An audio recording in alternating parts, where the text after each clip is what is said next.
Welcome to Brainish English Stories. Marguerite de Thérèse was dying. Although she was only 56 years old, she looked at least 75. She gasped for breath, her face whiter than the sheets. She was shivering violently from cold. Her face was shaking in pain and her eyes looked tired as if she saw something horrible.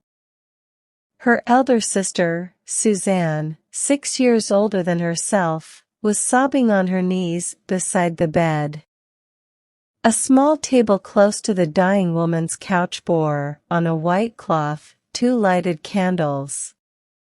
The priest was expected at any moment so that Marguerite can share her feelings and thoughts at a spiritual level. Their house looked deathly as if it was ready for a sad farewell. Medicine bottles were scattered on the furniture. Clothes were spread. The chairs looked very untidy, as if they were terrified and had ran in all directions. Death, terrible death, was in the room, hidden, awaiting his prey. This history of the 2 sisters was an affecting one. It was spoken of far and wide, it had drawn tears from many eyes. Suzanne, the elder, had once been passionately loved by a young man, whom she also loved a lot. They were engaged and very soon were going to be married. But few days before the wedding, Henri de Saint-Pierre died suddenly. The young girl's pain and loss was terrible, and she took an oath never to marry.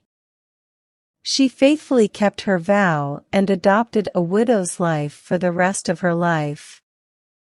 But one morning her little sister Marguerite, then only 12 years old, threw herself into Suzanne's arms, sobbing, "Sister, I don't want you to be unhappy. I don't want you to mourn all your life. I'll never leave you, never, never, never. I shall never marry either. I'll stay with you always, always." Suzanne kissed her, touched by the child's devotion, although she did not believe that Marguerite keep her promise.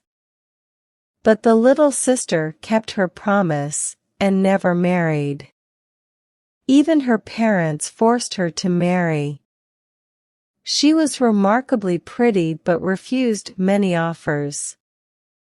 She never left her sister. They spent their whole life together, without a single day's separation. They went everywhere together and were inseparable. But Marguerite was always serious, sorrowful, and sadder than her sister, as if her sacrifice of not telling anyone had taken away her liveliness. She grew older more quickly, her hair was white at 30, and she was often ill. She was becoming very thin and weak every day. And now she would be the first to die. She had not spoken for 24 hours, except to whisper at daybreak, "Call the priest at once." And she had remained lying on her back, shivering with pain, her lips moving as if unable to speak the terrible words that were filled in her heart. Her facial expression was a very painful sight to watch. Suzanne was filled with grief. She was sitting beside the bed, crying bitterly, repeating over and over again the words, "Margot, my poor Margot, my little one." She had always called her my little one, while Marguerite always called Suzanne as sister. The sound of footsteps was heard. The door opened. The priest and his assistant entered into the room. As soon as Marguerite saw him, she sat up suddenly in bed, opened her lips, stammered a few words and began to scratch the bedclothes, as if she would have made hole in them. Father Simon approached, took her hand, kissed her on the forehead and said in a gentle voice, "May God pardon your sins, my daughter. Be of good courage. Now is the moment to confess the truth to your sister. Speak." Marguerite was shivering from head to foot, so much that even the bed shook with her nervous movements. Then she said, "Sit down, sister, and listen." The priest stooped toward Suzanne, raised her to her feet, placed her in a chair, and, taking a hand of each of the sisters, said, "Lord God, send them strength. Give your mercy to them." And Marguerite began to speak. The words which came out from her lips were rough, uncontrolled, and shaking. Forgive me, sister. Please, I am very sorry. Oh, you don't know how much afraid I have been, waiting for this moment all my life." Suzanne stammered through her tears. "But why I have to forgive you, my little one? You have given me everything, sacrificed all to me. You are an angel." But Marguerite interrupted her. Be silent, be silent. Let me speak. Don't stop me. It is terrible. Let me tell all, to the very end, without interruption. Listen. You remember, Henry. Suzanne trembled and looked at her sister. The younger sister went on. In order to understand, you must hear everything. I was 12 years old, only 12, you remember, don't you? And I was spoiled, I did just as I pleased. You remember how everybody spoilt me? Listen. The first time he came on a horse, he dismounted, saying that he had a message for father. You remember, don't you? Don't speak. Listen. When I saw him, I was struck with admiration. I found him so handsome, and I stayed in a corner of the drawing room all the time when he was talking. Children are strange and terrible. Yes, indeed, I started to dream of him. He came again, many times. I looked at him with all my eyes, all my heart. I know I was very young to love him, but I was very careful and no one suspected me. He came often. I thought only of him. I often whispered to myself, Henry de Saint-Pierre. Then I was told that he was going to marry you. That was a shock for me. Oh, sister, a terrible shock. I cried 3 nights and did not sleep. He came every afternoon after lunch. You remember, don't you? Don't answer. Listen. You used to make cakes that he was very fond of. Oh, I know how to make them. I could make them still, if necessary.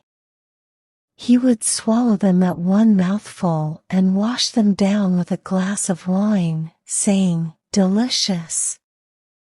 Do you remember the way he said it? I was jealous, very jealous. Your wedding day was coming near. It was only a few days away. I was very disturbed and mad in love. I said to myself, he shall not marry Suzanne, no, he shall not. He shall marry me when I am old enough. I shall never love anyone except him.